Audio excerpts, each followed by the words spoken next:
battle of the sexes. In this timeless struggle for supremacy between man and woman, man had held his own until that fateful day in 1492 when Christopher Columbus discovered America. Out of this new world emerged a new woman, destined to turn man the hunter into man the hunted. Mr. James Thurber, America's great chronicler of man's losing battle, has warned us all. We are living at a time when in the moth-proof closet dwells the moth. Well, I think that's all for today, gentlemen. Erwin must look smart, you know. If she does that to me once more, I'm going to kill her. We'd only send her away somewhere to do an export survey. Somewhere really wild, really remote. I've got it. We've never had an export survey of Scotland. Scotland? CJ, that's great. Imagine, Scotland. Erwin Hoffman here can go with her. CJ, you can't do that to me. You can't do it. CJ, I'll do anything, but you don't mean it, do you? You wouldn't do a thing like that to me, CJ. We've been pals.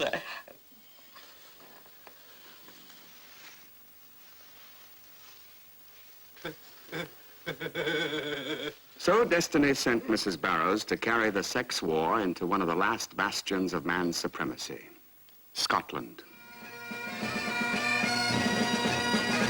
A man's world.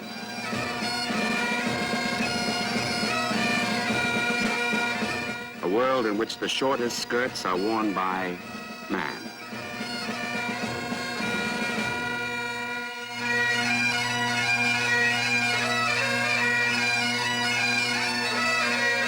A world in which even the can-can is danced by man.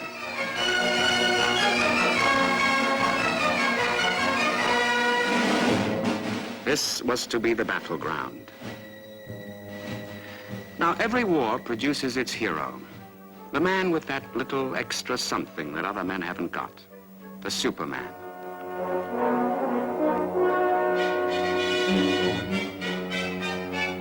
Mr. Martin may not be cast in the heroic mold, but he is a hero just the same. Even buying this packet of cigarettes is an act of heroism. Why? Mr. Martin has never smoked a cigarette in his life. The purchase of this bottle of good Scotch whiskey, too, is an act of valor, because Mr. Martin has been a lifelong abstainer. Strange? Certainly is. But perhaps we'd better begin at the beginning, in Scotland's capital city, Edinburgh.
This old family business of fine hand-woven tweed, the first faint rumbling was heard of distant battle.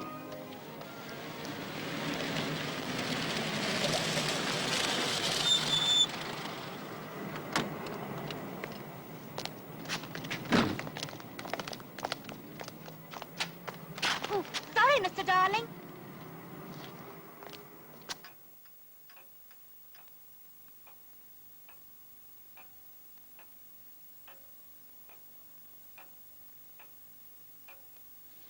mean something a little lighter in color, madam? No, I mean a little lighter in...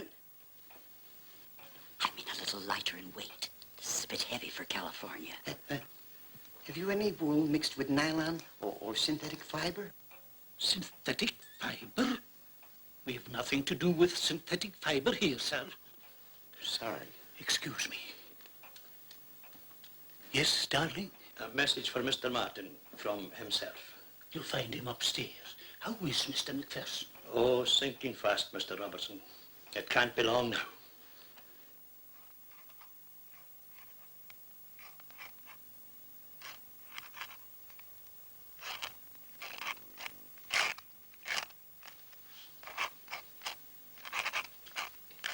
Mr. Mickey, Yes, Mr. Martin?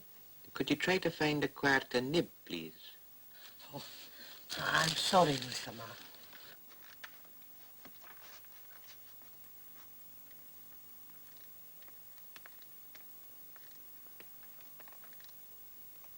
Mr. Martin, Andrew Darling to see you. What is it, Andrew? It's Mr. McPherson, sir. I have to take you there at once. How is he? Getting very weak, the poor man. Dear, dear, dear. I've heard the call, Martin. The great weaver himself is waiting for me. Oh, there's plenty of life left in you yet, Mr. McPherson. I'm dying, Martin. I shall be gone before my son comes home from America. Will we telegraph him to hurry back? Oh, he's ill himself, poor laddie. In quarantine with the mumps. He never was strong, you know, Martin. It's a pity I sent him to school in England. Too soft. Careering about Windsor in frock coats. I'm worried about him, Martin. He's not quite ready to take on the responsibilities of a big business. You'll have to help him. I'll do my best, sir. I'm sure you will. You always have. That's why I'm asking you. Give me a drink.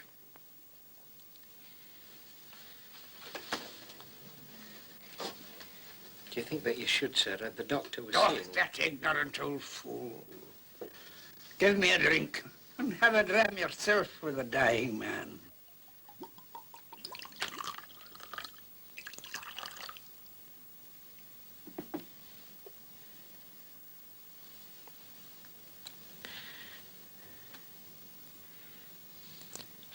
If you'll excuse me, Mr. McPherson, you know I never... I nearly had you, Martin. I thought you might have given way to sentiment, but I should have known better. Man is fallible, but Martin is not. Well, put your dram in with mine and I'll drink for the two of us.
Well, here's to his memory. There'll never be another like him. The old ginger ale on a day like this. Mr. McPherson on his deathbed respected my principles. Anyway, it's the same colour. He was a great man. And here's to the new head of the house, Mr. Robert McPherson. Mr. Robert. Oh, heavens save us. What a come down, eh? Mr. Robert may never be the man his father was, but he's a McPherson for all that. It's a pity he couldn't be here today. It was a bonny funeral. His only bairn not there to see his poor father buried. Nay, cast quite a gloom over the whole proceedings. Leaving car train. Depart from platform 8 at 11:35 p.m. for Edinburgh. I say, aren't you my chap? No, not me, mate. I'm promised to another. Passengers for Thurber and Inverness. Trains at Edinburgh. Erwin, for goodness sake, where's your luggage? Back at the hotel. The hotel, but this train leaves in a minute. That's what I figured. You got no time to get your luggage out. You cooked. Where have you been? I've been brushing up on my Scottish. You've been brushing up on your Scotch. This guy Burns has got something. A man's a man for all that. Excuse me. Angie, you're on your own. Do you mean you're walking out on this trip? Honey, I'm running. You wait till CJ hears about this. He knows. I cabled him. Barrows takes the high road stop, I take the low road stop. She'll be in Scotland way, way ahead of me. Great writer, that Rabbi Burns. So long, Andy. Oh, really, damn it all, I mean, where is my compartment? You can't have reserved this because this is the last of the first class. Of course I reserved. I've got to go, so the train's due to leave. Where am I going to sleep? There's a vacant compartment here if you want it. I reserved 2, but I only need 1 now. Oh, I say, are you sure? Oh, what a bit of luck for me. So frightfully kind of you. No, not at all. My name is Άντζελα Μπάροουζ. Oh, yes. My name's Robert McPherson.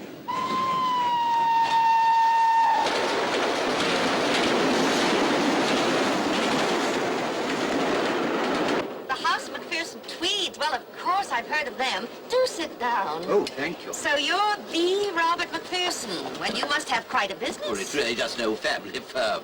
Oh, I love that British understatement. I'm very interested in all businesses. I'm the personal advisor to the president of a very big American corporation. I'm a business consultant. You mean a sort of efficiency expert? Well, it's a little more than that. We try to apply psychology to business. Apply psychology to business? My goodness, what will they think of next? Well, you're certainly efficient. I mean, first my sleeper, and now the brandy. I don't know what I should have done without you. Your staff certainly should have reserved you a compartment. You ought to give them hell. Well, that is, you ought to put somebody on that little old carpet. No, I'll do that. Perhaps when you've finished with your American, you'll come and put my house in order. Well, I should certainly like to look over your business. You would? It's a date. I look forward to that. My goodness, so shall I. Well, I'll be saying good night. And thank you again. Good night, Mr. McPherson. I say, have you got anybody meeting you in Edinburgh? No. Oh, good. Then tomorrow morning, you must let me be your business efficiency expert. Well, you're very kind. Sweet dreams.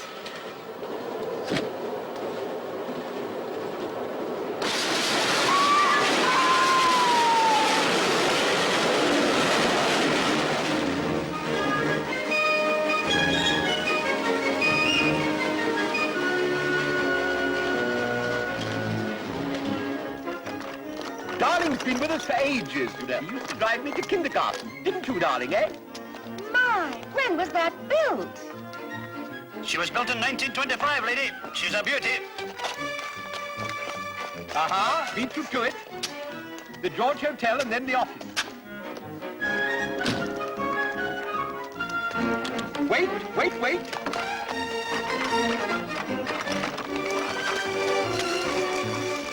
Oh, those for me? Oh, Mr. McPherson, thank you. My goodness, aren't they beautiful?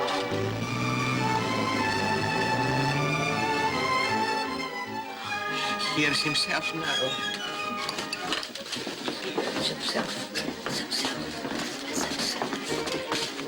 Himself. Mr. Robertson. Mr. Graham. Mr. Robertson. It's himself. It's himself.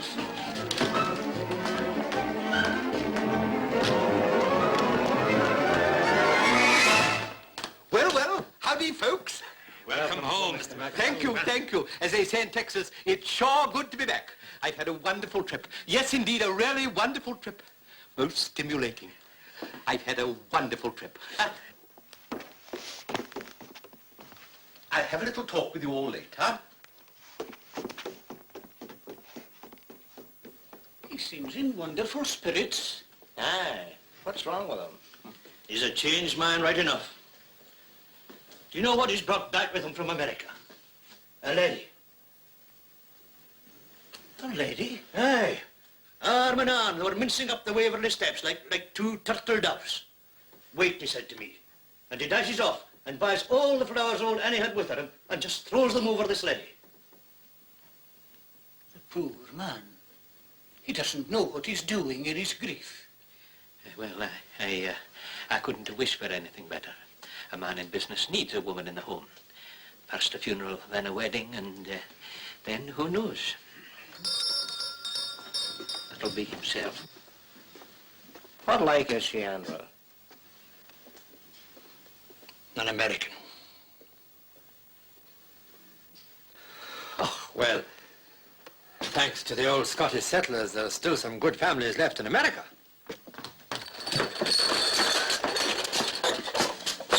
Jeannie, must we have that clatter? Sorry, sir. It's the tray. The cups dance about on it as if they were doing a reel. We'll try to keep them quiet. We thought the heads of departments might open the list for the wedding present. It might encourage the others. He didn't actually say they were getting married, but he was quite poetic about her. He said she was like a breath of the new world. Oh, honey, this place is just not for real. Oh.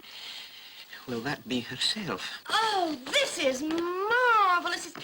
It's like something out of Dickens. Oh, do you think perhaps I ought to do it up a bit? I mean, I could get myself a new desk. Oh, no, it would be a shame to touch it. It's a museum piece. But if we are going to do it over, will you just relax and leave everything to me? A desk? No, you don't want a desk. No big executive has a desk anymore. That's... Mind, we've only Andrew Darling's word for it. They were like turtle doves.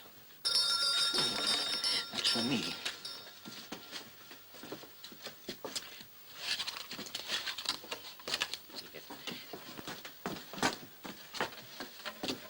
Are you all right, Mr. Robertson? You look as if you've had a shock. Nonsense. And this is Mr. Martin. Martin's been with the firm for 35 years. That's right, isn't it, Martin? Next Michaelmas, sir. How do you do? Next Michaelmas. How quaint. Martin, I'm very happy to tell you that I have persuaded Mrs. We Barrow. already knew it, sir. We were already ahead of you. May I offer you both my heartiest congratulations. Oh. I was never married myself, but I understand it's a great institution. Well, you wouldn't think that if you'd been married to my ex-husband. He thinks we're going to be married. Isn't that dreamy? Do pull yourself together, Martin. What do you think I said? Mr. McPherson has invited me to join the firm. Join the firm? That's right, as an industrial consultant. Well, will you look at his face? Haven't you ever seen a woman industrial consultant before? Don't you have women in your business? Well, there's Jeannie McDougall. Oh? She makes the tea and cleans the offices. Oh, quite a job. Yes. Woman's work.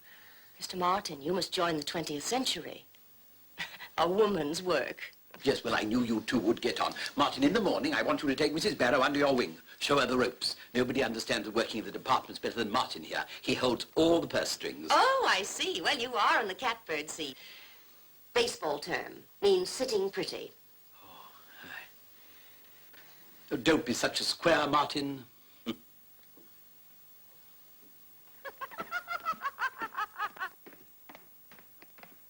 Ah, so this is the accounts department.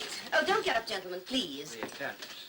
My. Well, this is quite a change from any filing system that I know. Yes, well, I don't suppose you could really call it a system, but we do find what we want when it's needed.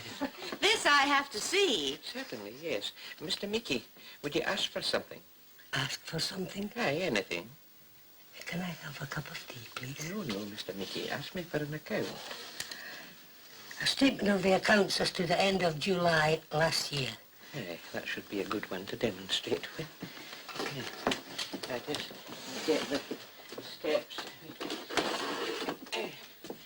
Oh, Mr. MacDonald, would you mind just helping me across? You don't usually keep these over there, Mrs. Barrow, so I can do it, you know it. You'd never think this was a chair. It's not, it's a pair of steps. Hold my legs, Mr. Mickey. Let me see now. Here it is. Here. There. Ask me another, Mr. Meeky. A letter from the Scottish Weavers Association asking us to participate in their exhibition last October. Yes, that's a good one. I'll just go and get it. Yes, there were two letters. This one thanked us for our cooperation.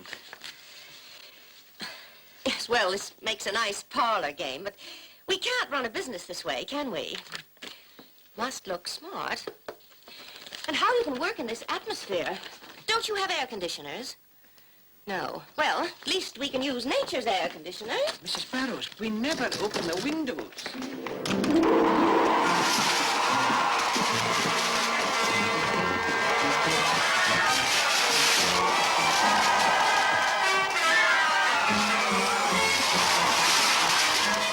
Mrs. Barrows, look what you've done.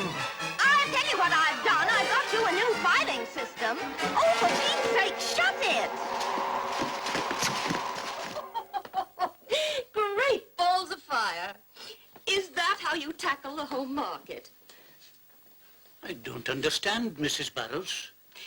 You're selling to 20th century customers. Your display figures must look like 20th century people. That's psychology, Mr. Robertson. I mean, who would want to identify themselves with a couple of scarecrows like that?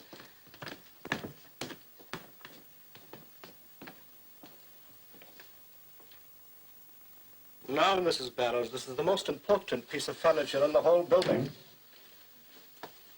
Will you take a wee snifter? No, thank you. It's too early for me. But you do keep a cozy little pub here. Well, you see, Mrs. Barrows, our main export being to the Americas, Mr. MacLeod does have to be hospitable to the buyers. And naturally, no buyer likes to drink alone. Aye, you've said it. You change your mind. Let's put it this way, Mr. MacLeod. Liquor and efficiency don't mix. Oh, yes, but they do, Mrs. You see, there's such a demand on our stuff that you'd buyers queue up for their quota. Really? In that case, they should be buying you drinks. You know, Mrs. Barrows, Mr. MacLeod does sell every bit of tweed that we can produce for the... Your loyalty is very touching, Mr. Martin. Some chief accountants would say there's no need for an export manager, not when the stuff sells itself. However, don't you worry your little head about that, Mr. Martin. I've got Mr. MacLeod's problem solved. We'll simply step up production. Increase production by 1,000%. I'm afraid, Mrs. Barrows... You're afraid, but I'm not. But there's a limit to how much handmade tweed we can get from the weavers. That comes up to our high standard. I've heard that kind of talk before, Mr. Graham. Where's your factory? Factory? Yes, where the tweed is woven. You see, Mrs. Barrows, it's not exactly a factory. Oh, well, come, gentlemen, let's not mince words. I don't care what you call it over here. Where's the stuff made? That's what I want to see. It's made in the Hebrides. The what? Well, never mind. That's where we're going. In the Hebrid. Well, I'm off there next week to pay the weavers their advance money. Advance money? Yes, you see, they have to have their 3 months' pay in advance. 3 months in advance? Well, no wonder you don't get productivity. How do other factory workers manage? But these are not factory workers. I have news for you. From now on, they are. And they clock in just like any other factory workers. Do you have time clocks? No, I thought as much. Well, you must order them, pronto. For each of them, Mrs. Barrows? For every man jack of them. Yes, Mrs. 3 months in advance? Well, it looks like I got here just in time.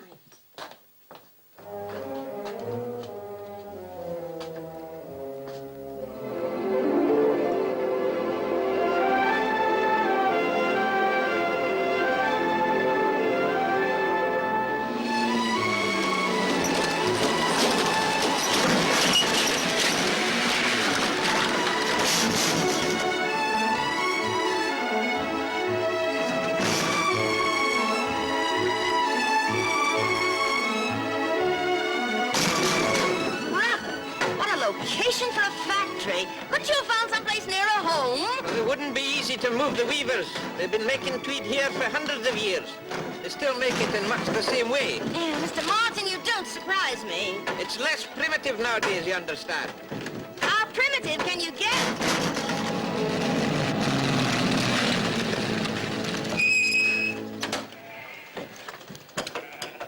Oh, just get that picture. Isn't that something?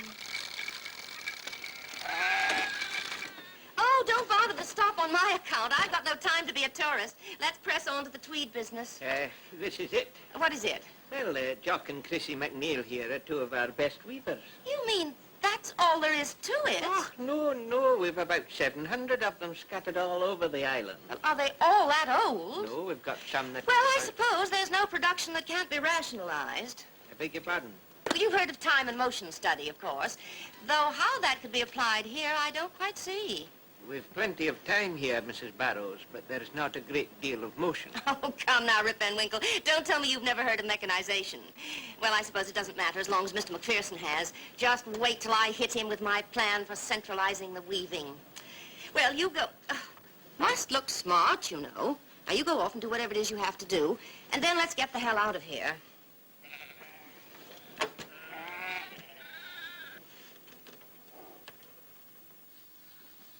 I say, the windows. Are they real glass? Perspex.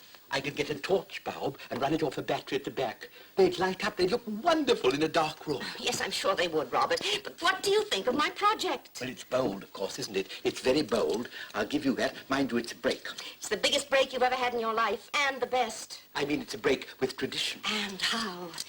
You're the head of this house now, Robert. You must create tradition as your father and grandfather did. Yes, I must say, it's beautifully made. In years to come, people will say Robert McPherson began it.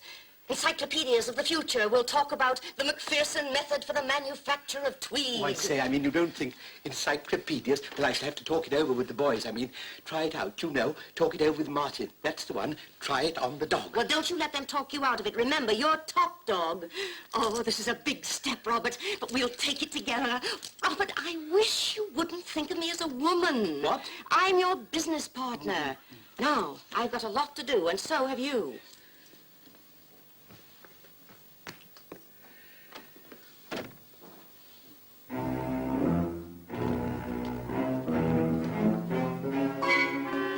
Encyclopedias.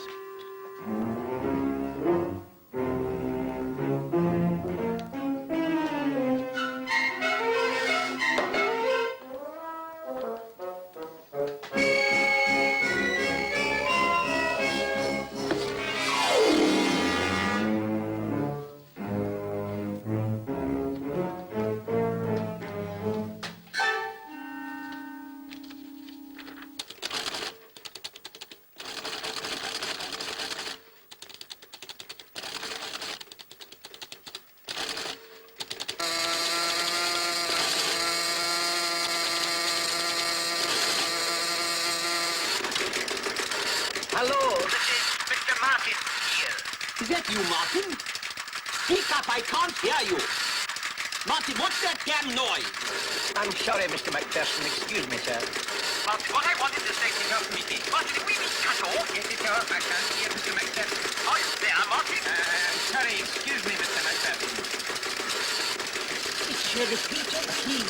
It's jammed. Switch it off, Mr. Mickey. Hello?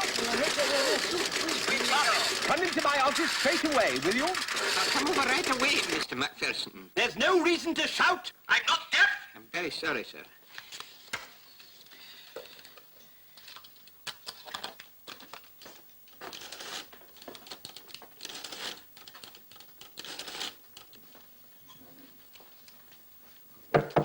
Just a minute. Don't come in till I say.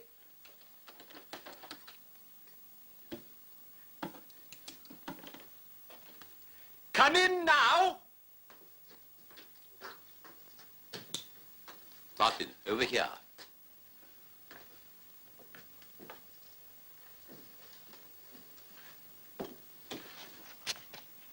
What do you think of it? Good effect, eh? Yes, it's very nice, sir. Is it for an advertisement? You'd be surprised.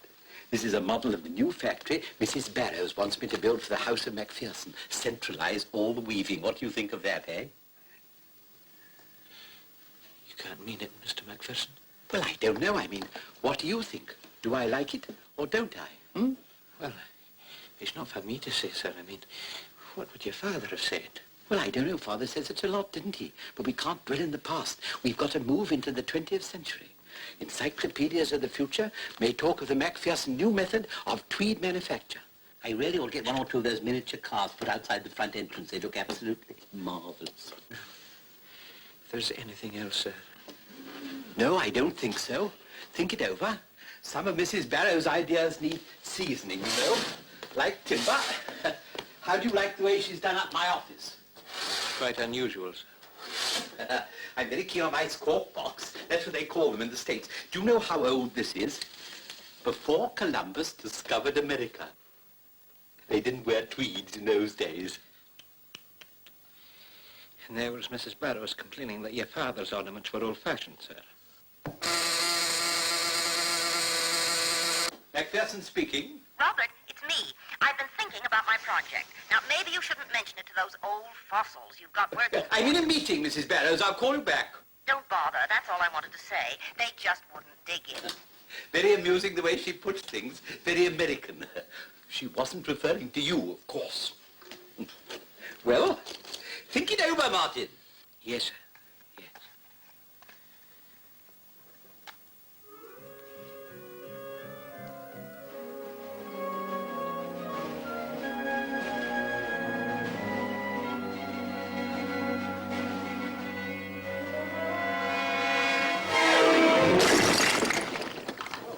Look at that.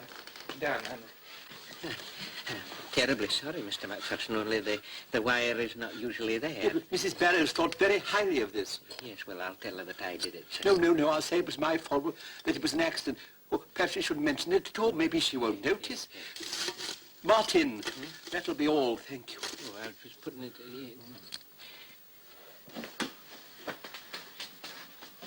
I'm very sorry, Mr.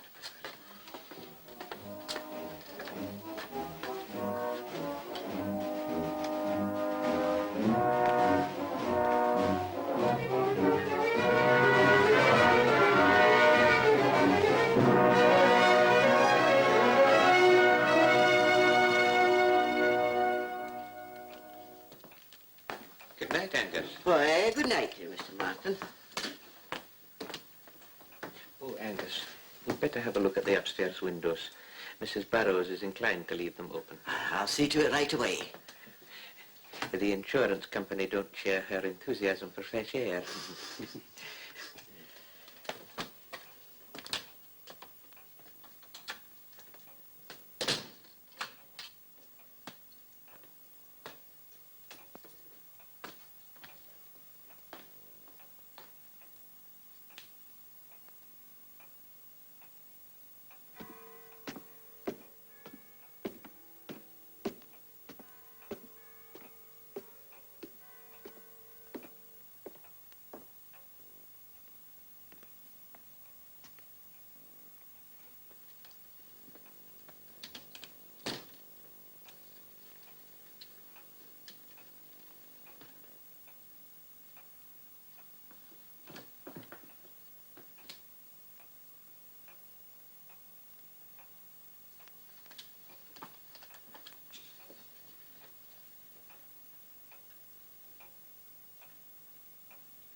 Stop where you are.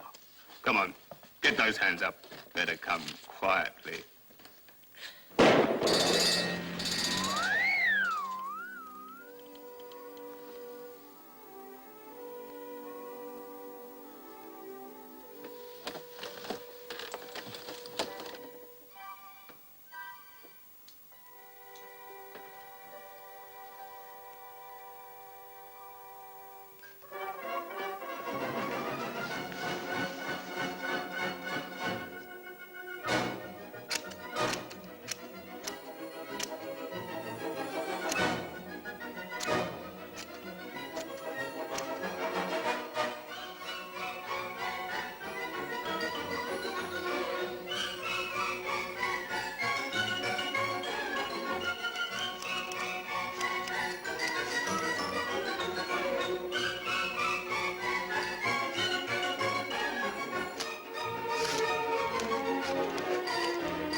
Just look at those figures. I mean, if we go on like this, the firm will be ruined. Salaries and wages are up 300%. Look at this. Office teas and biscuits for 1 month, nearly £250. Well, I mean, if you smothered the damn biscuits with caviar, it couldn't have come to that. I mean, how do you get these figures? Has your department gone quite mad? Yes, I would just like to point out, Mr. Macpherson, that these are the figures that I gave to Mr. Mickey, and he arrived at these totals on the new electric adding machine. Mickey, come into my office, please. This is MacLeod here, sir. I want to talk to Mickey. I expect he's in his own office, sir. I am talking to his office. This is my office, sir. No, it's not. Are you sure? Positive? Oh, nonsense, the man's a perfect fool. He's in Meeky's office, he doesn't realize it. Never mind, I'll see if he's in with Mr. Graham. Yes, sir? Is that you, Graham? Oh, no, sir. This is Jock Monroe at the front. Well, is Mr. Graham with you? No, sir. There's only myself and Jock MacDonald. Who is Jock MacDonald? The new lorry driver, sir. Well, what is Jock MacDonald doing in Mr. Graham's? No, never mind, I don't want to talk to him. I think you'll find that Mr. Graham is in the showroom, sir. Just allow me to press that button there. Graham speaking. Oh, well, there you are. I've been looking for... Well, what are you doing in the showroom? I'm not in the showroom, sir. I'm with Mr. Mickey.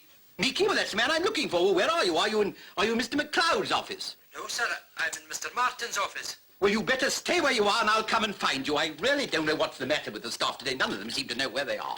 Yes, it's just so that the boys are finding these a little bit difficult to get used to, but once they understand the working of them, it'll be all right. Don't be such a stick in the mud, Martin. Perfectly simple. A child could use it. Jeannie, you faithless old witch. Where's my tea?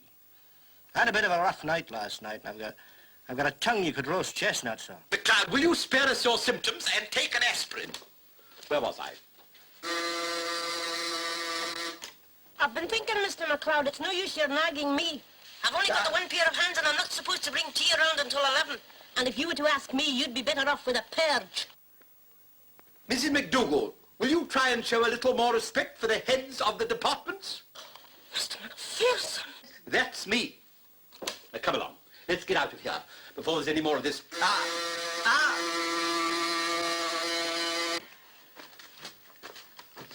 Don't be absurd, Martin. Adding machines don't make mistakes. That's the whole point of adding. Good grief, what's happening in here? They're having a picnic or something? We got them trying to sort out last month's figures for you, sir, to compare them. We've been at it since 10 o'clock. You see, this new filing system takes a wee bit of a getting used to, but as you said yourself, Mrs. Barrow's ideas do need seasoning. Quite right. Where's the adding machine? It's over here, sir. Here? Oh, I say it's jolly compact, isn't it? Now, how does it work? Well, just add anything you like together, sir. Say, 2 and 2. Now you press that. Oh, I say, that's jolly good, isn't it? Yes, sir, but it says 22. Well, 2 and 2 do make 22 in a way, don't they? I mean, it's got a sort of logic of its own, hasn't it? You might say that, but it doesn't help with the salaries and wages total for the month. You've got a point there. Perhaps that was a bit too simple for it. Let's give it something it can really get its teeth into. Now then, give me a number. £142.15 and 9. Divided by £3, 7 and 6pence. There we go. Somebody's been tampering with it. Well, there's none of us in this office, sir, have anything to do with machinery. Well, you better find somebody who does and tell Mrs. Barrows. In the meantime, you can go back to your old system. Just as you say, Mr. Macpherson.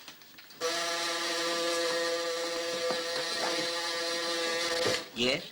That you, Robbie, old man. Just testing this infernal box. Every time I try to get Jeannie, I get puffing belly and... Get that machine out of here and tell McLeod to come and see me in my office right away. You can get him by buzzing the back gate. Mr. Martin, we can't seem to find last month's figures anywhere. Oh, well, don't worry. No doubt they'll turn up later. And Mr. MacPherson seemed a wee bit upset. Aye. Martin!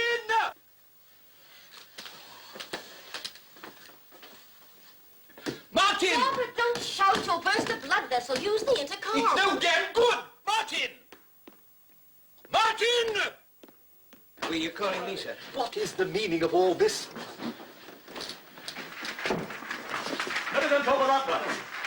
I see that they've arrived, sir. I didn't tell them to unpack the whole lot, sir. I thought that maybe you'd like to see just the one. But how many of these are there? There's 307, sir. I took the liberty of cutting the order down.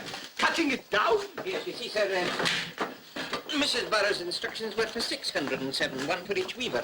But I thought we'd save money and just get one for each cross. Mrs. Burroughs, I wonder if you'd mind holding that there for a moment so that Mr. Macpherson can view it. That's the utility model. Oh, I suppose I should have consulted you, but I'm sure you wouldn't mind. After all, it is quite a saving. Mrs. Barrow, did you instruct Mr. Martin to order these infernal machines?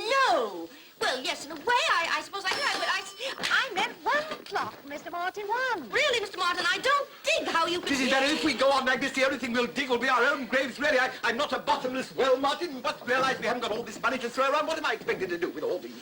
Shouldn't worry yourself, sir. I'm sure that something can be arranged. Are you, Martin? Yes, I think, yes. Oh, well, that's settled then. Those are my instructions. I want everybody to get this perfectly clear in my mind. I mean, in your minds. Mr. Martin will see what can be arranged. I want all these clocks removed. I'm not going to pay for them even if they sue me. They can't sue me, can they? Won't come to that. You won't let it come to that. I don't think you have any need to worry about that. I think I want an aspirin. Or do I? Yes, I'm sure I do.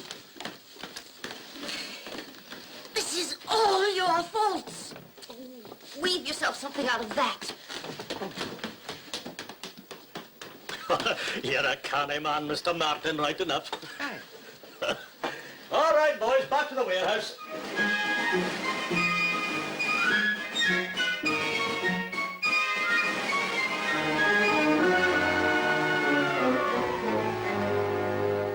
No, it's no use making excuses for me, Robert. I've flopped. I know when to quit. I'll go back home. I guess you could say I've met my Waterloo. Waterloo, you mustn't think of going back to America. Well, I mean, it's only business. After all, we all make mistakes in business. I wish you wouldn't think of me as just a business partner. I am a woman, too. Do you want to know something? Oh, yes. No, I'd better not say it. No, come on, out with it. Well, it's nothing. I just was going to say... Yes, yes? The only thing I'll miss in this dump is you. Oh, no, you mustn't think of missing me. Well, I mean, you mustn't think of going back to America. I'm not a rich woman, Robert, but if I could pay you just something against the loss, the costs... What costs? Well, all the money you're losing on my account, those squawk boxes, I haven't dared to tell you what they cost. Now they're all going back. Who said they were going back? Did I say so? Oh, but I didn't mean it, did I? And the adding machine? Oh, that's not going back. No, I will stop that at once. I'm very fond of the adding machine. Then you don't think I am a flop? Oh, my dear. Oh, Robert. No, don't look at me. I'll be all right. It's just that I'm so happy. No, now, you mustn't upset yourself. No, what you need is a good rest. Look, I'll tell you what. I'll drive you home in my car. No, I insist. Now then, I don't care who you are or where you are. I want you to find Andrew Darling and tell him to bring my car round to the front door at once. Andrew Darling speaking, sir. Very well, then. Get him. Robert, you quite sure you don't mind me going on talking about this? I mean, well, I'm not interfering, am I? My dear, it's your job to interfere.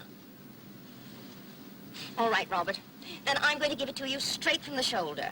Now, honestly, there is nothing wrong with my improvements. It's those old gremlins you've got working them.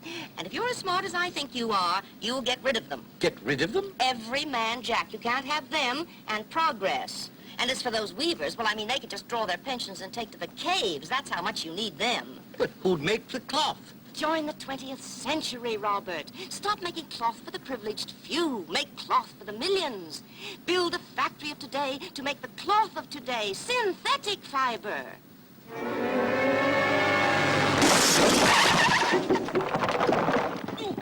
Are you all right, darling? Yes, sir. Not you, you great oaf! Nosy oaf. Oh, it's time you got rid of him, too.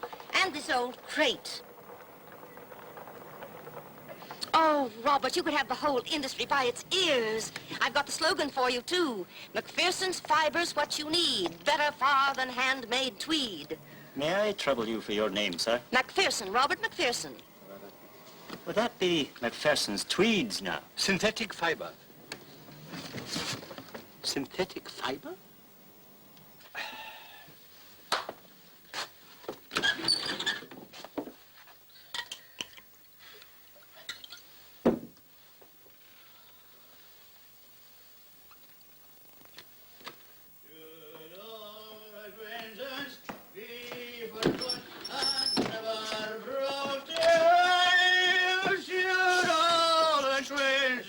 What do you think you're doing, eh? How about one for the road, Mr. McLeod? Better go and put your head under a cold tap. Mr. McPherson sees you like that, you'll get fired, Mac.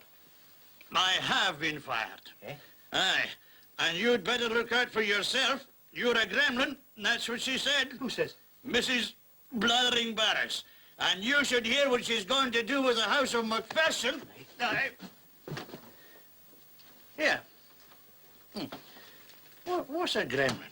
You'd better go and see Mr. Robertson. Oh, Robbie, oh. He's a right old gremlin. Will you please stop calling me a gremlin? Can you be sure Mr. McPherson agreed with Mistress Barrows? Aye. Wasn't he agreeing with everything she said? Even to building a new factory. New factory? Does Mr. Marston know about this? No. He doesn't even know he's a gremlin. Yes, there was some talk of a factory. Aye. And there's more than just talk. The weavers are going to be evicted from their crops. You're talking nonsense, Andrew. Why should they be? Why? I'll tell you why. So as they can get their old age pensions and live in the caves. You're drunk, Andrew, darling. He's only just discovered it. But what could it mean? They're surely not going to stop the weaving. Stop the weaving. They're going to make cloth for the million. Her and Mr. McPherson. McPherson's fibers, what you need. Fibre? Synthetic fibre. Mr. Graham. Who's drunk now? Let's go to the chair. You'll be all right. Beside me. McPherson's fibers, what you... There goes, darling. He's better off lying down. It's all this stupid talk about the synthetic fibres. I think I'll sit down. Oh, Mrs. Barrows should never have been allowed near this house. It was a terrible error. Oh, a terrible error. No good speaking about her as if she were just an entry in one of Martin's ledgers. I mean, an entry can be rubbed out, can't it, Martin? Hmm? Oh, aye. Yes, you could rub out in her. Regarding the matter of... Yes, well, the matter of what? Of synthetic fibre. We were thinking that perhaps it might be an error. You could always rub out What was that, Martin? Oh, nothing, sir. I was just thinking. Quite right, Martin. Mrs. Barrows says we must all put our thinking caps on. She regards herself in this organization as a sort of baffle or sounding board, against which members of the staff must be free to bounce as often as they please.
You are surprised, my friend, but the killer was not. He had studied his victim. He knew she was a drug addict. He had calculated that by the time he entered her house, she would be what our American cousins would call cooked to the gills. Cooked to the gills? But where does that lead us? There were no fingerprints in the house other than those of the dead woman. For an obvious reason, the killer never removed his gloves. Gloves? The fingerprints on the knife. Those, too, were the prints of the unfortunate victim. Naturally. The killer would not risk the purchase of so obvious a weapon. The knife which dealt the mortal blow belonged to the woman herself. Amazing. How can we ever hope to catch such a calculating rascal? My dear friend, can you not see for yourself? The presence of the whiskey glasses and the pipe points to the unknown intruder being none other than Elias Lindstrom. Elias Lindstrom? That's impossible. You said yourself that Elias Lindstrom neither smoked nor drank. It is quite elementary, my dear. Neither smoked nor drank. Lindstrom had brought a pipe into that poor woman's house and had poured himself out a drink. Perfect. Perfect. Excuse me. Yes. He was secure in the knowledge that he would be the last person to be suspected. Well done. Well done. Yes. Oh, very well done, that fellow. Very well done.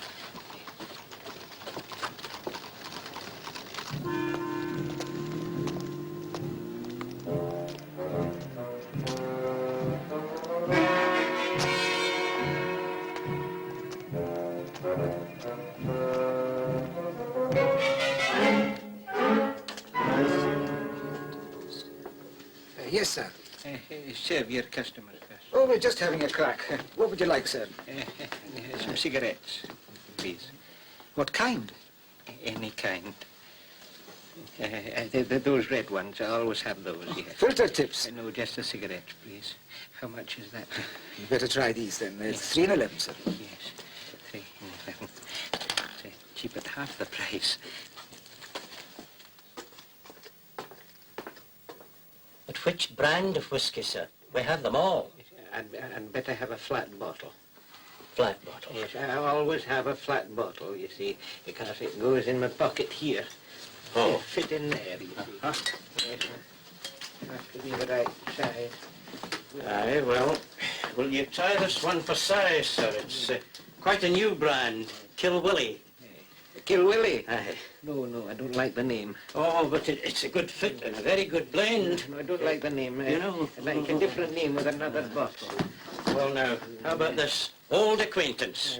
Aye, that'll do fine. I'll have that. Like, help fit? Try it in there. Yes. How much do I owe you? 19 and 9, sir. Oh, well, keep the change and have a drink on me.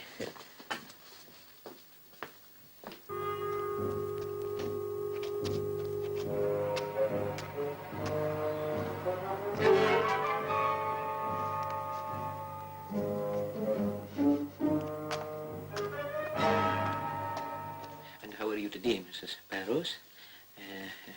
And how are you today? And how are you today, Mrs. Barrows? Oh, it's Mrs. Barrows. Yes. And how are you today? Well, I'm just fine. How are you, Mr. Martin? Oh, well, I can't complain. Have you noticed the evenings are getting longer? That generally happens about this time of the year. Yes. It's a problem to know what to do with them. I usually stay at home of an evening. Well, I can't say I blame you. If there is any nightlife in this dump, I haven't found it yet. Still, it's nice to stay at home and entertain your friends. I suppose you have a lot of people to see of an evening? Yes, sometimes, but you must excuse me. I must get on. Yes. Do you ever spend an evening by yourself at home sometimes? Yes, sometimes. I'll be seeing you.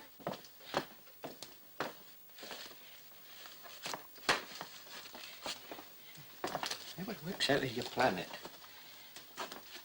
How are you today, Mrs. Barrows? I'm fine. How are you? Oh, not bad. Fine.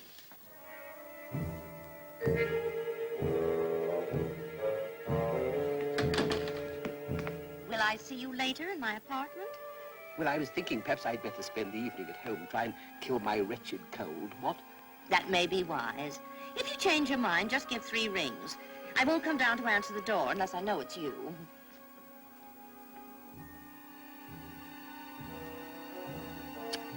Good night, Robert. Oh.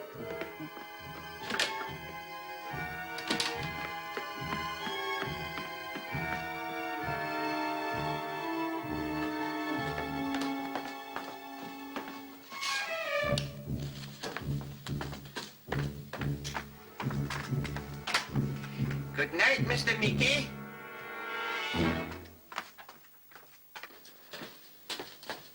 Oh, I'm sorry, Mr. McPherson. I didn't realize there was anybody still here. I hear a sound, and I thought they'd all gone. It's the McTeeth file. I thought I'd leave it on your table for Thank a you, month. Martin.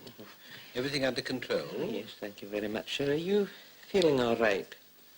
Why'd you ask that? Well, I don't know. It's probably the light, sir, but you did seem to have a strange pallor. I think it's the light, though. Good night, Mr. Martin, as a matter of fact, I wasn't feeling very well. Do you think I ought to see a doctor? Oh, I wouldn't do that, sir. The poor men have got their hands full with this diphtheria epidemic. Diphtheria epidemic? Yes, sir. There's a lot of it about, you know. Well, good night. Oh, just a moment. Martin, please. What are the symptoms? Well, sir, I do understand from some people that those who have it seem to complain of a dryness of the throat and the emulsion of the legs. Of course, the trouble is the poor dears don't know they've got it and will insist on gadding about. And if they only knew the truth of it, they're a few hours from their grave. Well, good night to you, sir.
Robert, dear, are you feeling any better?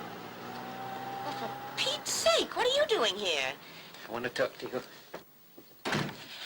I've got a message. From whom? From somebody you were expecting. Can we go up?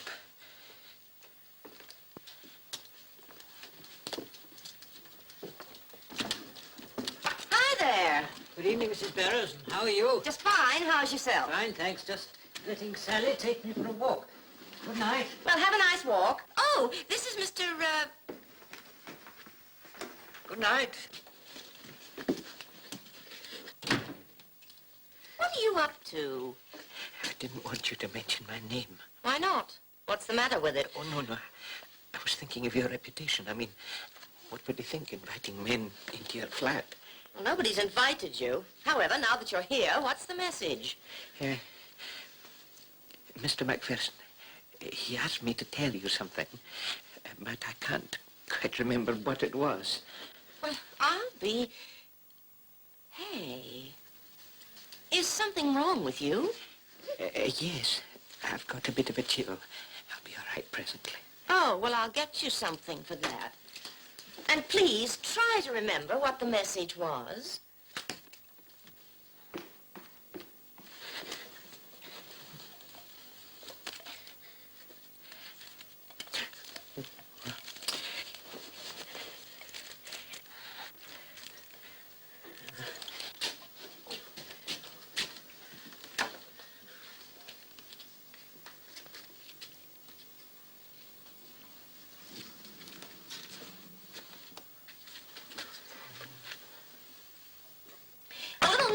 You good, but I forgot you don't... Oh, you do drink? Yes, I never go anywhere without a bottle. Well, what do you know? Would you like to have a cigarette?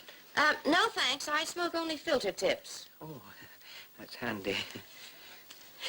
Look, Mr. Martin, I don't quite get this. What is the message you had for me? Well, it was Mr. MacPherson. He said that he was feeling poorly and that he wouldn't be around to see you, but that he would go straight home to bed. And Mr. MacPherson sent you around here to tell me that? Oh, come off it, Mr. Martin. Now, what is this? You live by yourself, don't you? Gets pretty lonely sometimes, I expect. I believe you came around here just to see me. Isn't that it? Yes. That is just how it was. That's why you asked me the other day what I did with my evenings. Oh, well, I think that's real cute. Well, now that you're here, you might as well have a drink. Oh, no, can't have you drinking your liquor in my house. You must drink mine. You must drink mine. Why? What's so special about yours? Is it poisoned? Oh, no, no. That was just a little joke. Well, make yourself comfortable. Take your hat off. I never take my hat off in the house. Well, all right, you just sit there and I'll bring you a drink.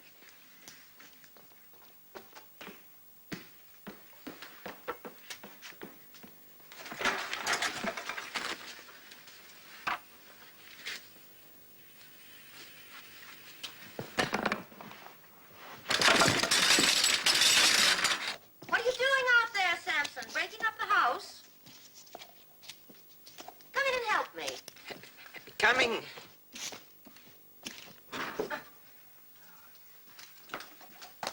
Samson!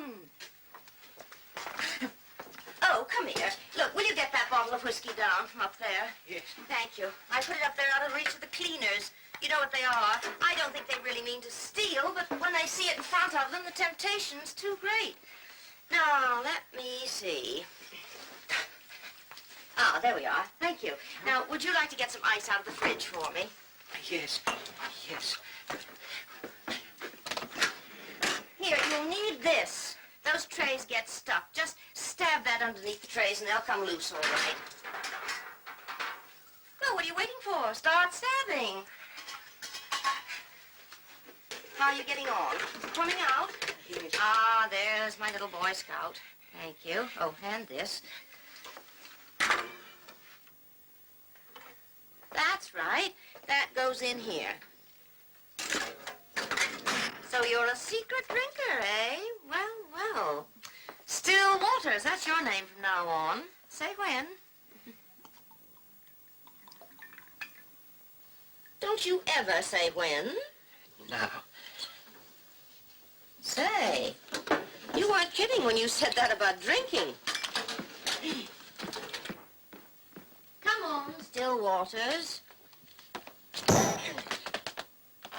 on, Still Waters. No secret drinking in this house. Bring it in here. I was trying to. I'll just get my drink and follow you right in. All right. Now sit down and relax. And take that coat off. You must be hot. Well, I'll be right back.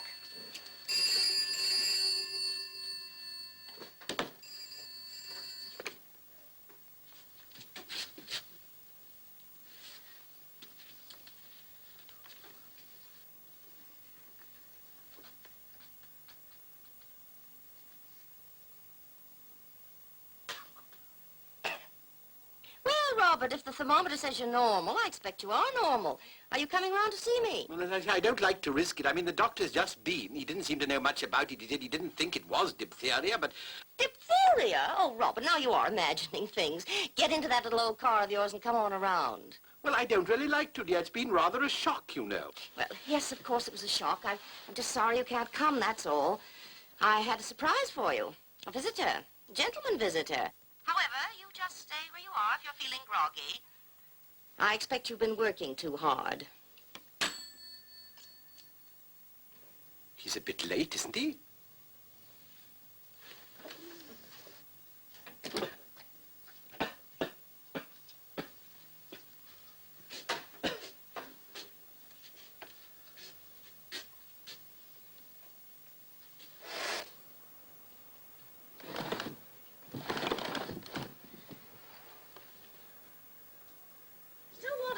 Doing? Steady, boy. Don't go falling out. Well, now, come and sit down and tell me all your problems. There's a poor wee cat stranded on the ledge out here. Yes, well, that's his worry, not yours. Puss. Pussy puss. Come on, puss. Pussy, puss. Oh, for heaven's sake. Come along, puss. Where is the silly animal? I'll get rid of it. Just stranded on the ledge down there. Where? I don't see any cat. On the left. You'll need to get up onto the ledge to see it. Oh, there's nothing down there. I'll hold onto your legs, don't worry. Well, where? Where's the cat? Pussy? See it, Mrs. Barrow. No, I can't see any cat. Well, you will do now.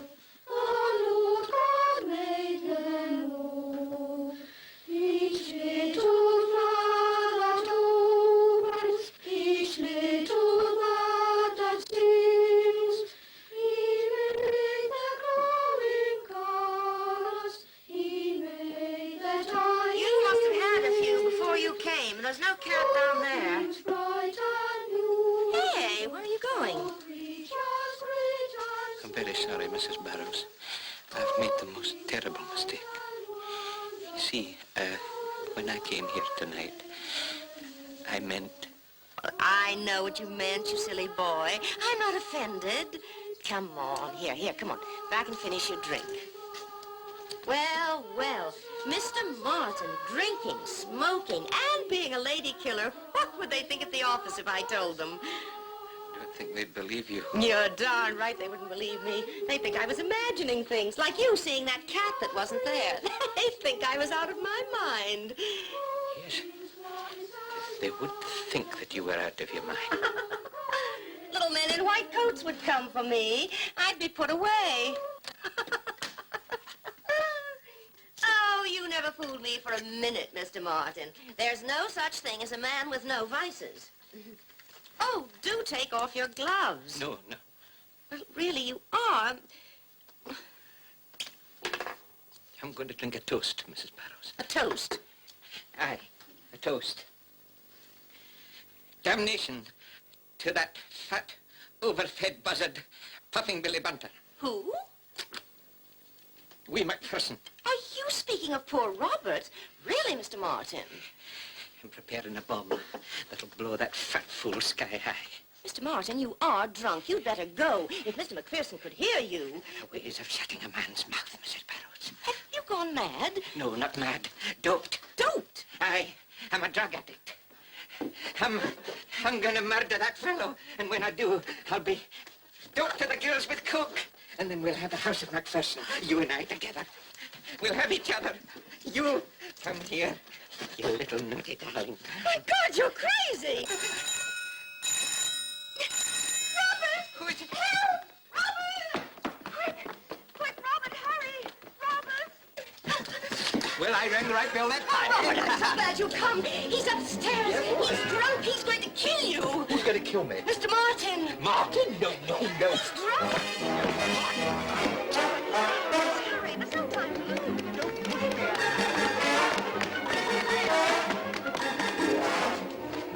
Where? He's hiding. I'll flush him out. Must have imagined it. Imagine nothing. He was normal, and then suddenly... And I even trusted him with a carving knife in the bedroom. What was he doing with a carving For knife? Pete's sake, forget the knife and help me find him. Must be here. He's behind Mr. Martin.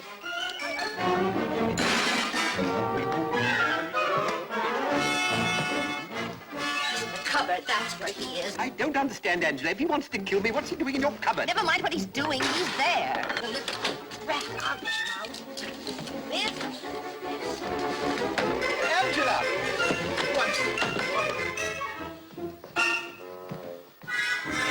The bed. He's under the bed. Angela, really? She's so undignified. Are you afraid? Certainly not. Conceive yourself in absolutely nothing there.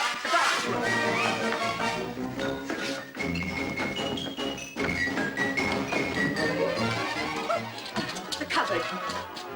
Now, come out, you son of a... Oh, dear.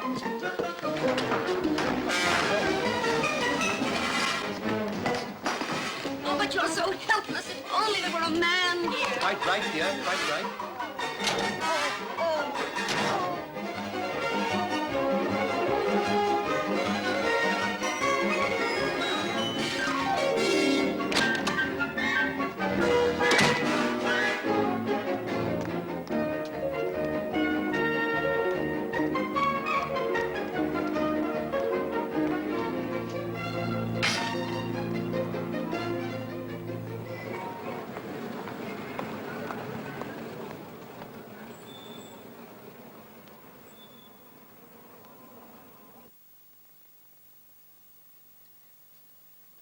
Yes, I quite understand.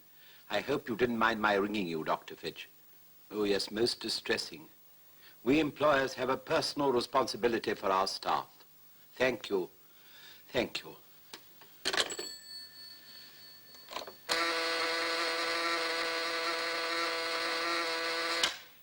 This is Mr. Martin speaking. Martin, old chap, step into my office right away, will you?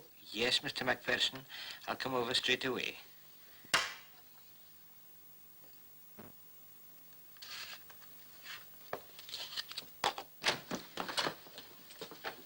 Well, have you fired him yet? Now, please, Angie, Martin's on his way over here. Is he? Well, have you notified the police? The police? We don't want to get involved with the police, do we? Well, then we must send for a doctor. No, I've talked to the doctor. He's standing by. Oh, he is? That'll be Martin now. Stay where you are, Martin. He mustn't see you. Come out this way. But I shall be listening. Don't you let that zombie fool you. Remember, he must be put away. Oh, it's you, Martin. Won't you come in? Good morning, sir. Good morning, Martin. Won't you sit down, Martin, over here? Feeling better this morning, Mr. Macpherson? Yes, oh yes, thank you. I'm quite recovered.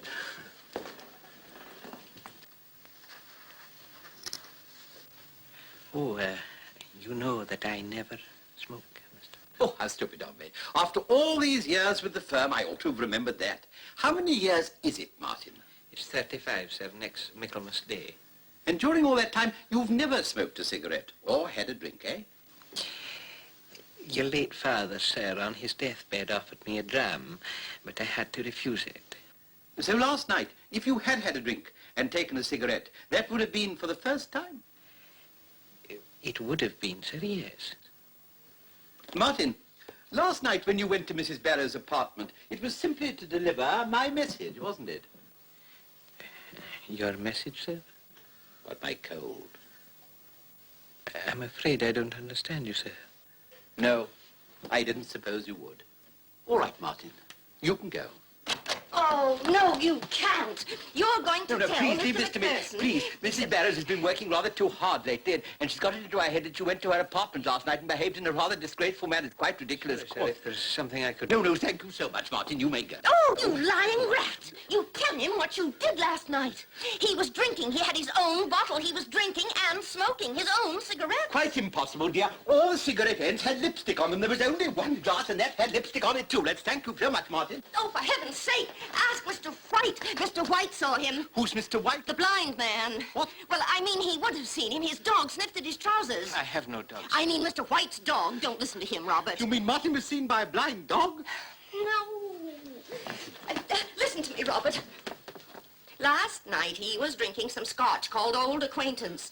He had his gloves on, and when you came in, he was making a pass at me. Making a pass at you with his gloves on? Oh, how can you be so gosh darn stupid? He's going to murder you. He's going to take over the house of McPherson. He's going to get close to the gills and kill you. Graham, retired here at once, help! Don't believe me. How stupid can you be? As for you, if you weren't such a drab, ordinary little man, I'd think you'd planned this all. How can you believe him? You're mad. You're crazy. Crazy. You bagpipes. Mrs. Barrows, I beg you to control yourself. You're overwrought. I've discussed your condition with Dr. Fitch. He tells me such breakdowns are perfectly common with women who undertake the burden of business life.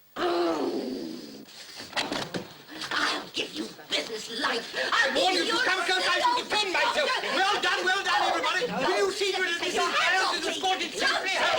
Easy, Mr. Oh, put me down. I've never been treated like this before in my life. You regret this, Robert. Wait till I get my lawyer onto this. Help! Will somebody please help? Oh, I'm sorry this had to happen, Martin. Most distressing. Most distressing for all concerned. I'm afraid Mrs. Barrow's usefulness in this office is at an end. I hope you'll dismiss the whole thing from your mind. I will, thank you very much. Answer it, will you? I don't feel at all well. Hello? This is Mr. Macpherson's office speaking. Who is that, please? Oh, would you mind remaining connected for a moment, sir? Mr. Macpherson, he's the editor of the Scottish Daily Chronicle. He'd like to have a few words with you. I suppose we must carry on. Men must work while women must weep. Hello? Macpherson here. Who said I was going in for synthetic fiber? Why should I? Just answer me that. Nothing but a damn silly rumor. You can take the facts from me, sir. I am in the, Where am I? The catbird seat, sir. I'm in the catbird seat. No, I don't know where it is either, but that's what I'm in. Thank you, Martin. That'll be all. Thank you, sir.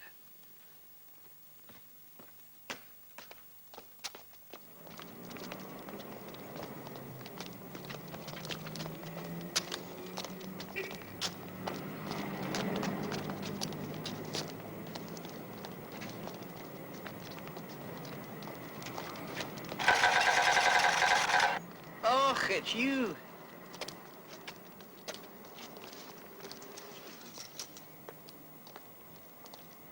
Here, there is no need to use violence.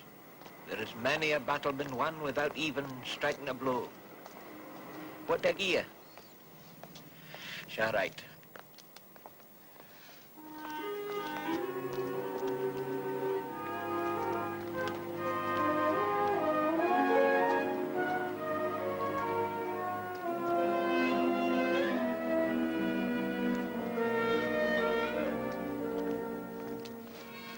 The battle of the sexes, and never a ceasefire.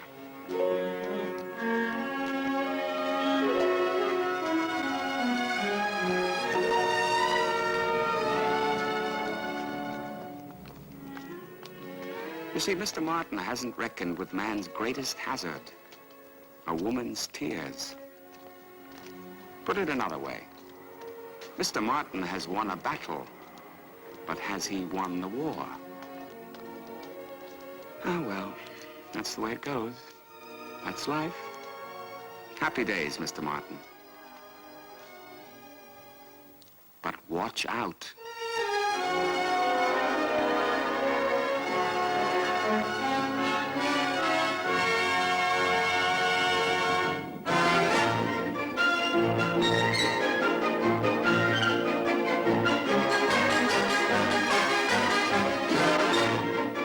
Thank you.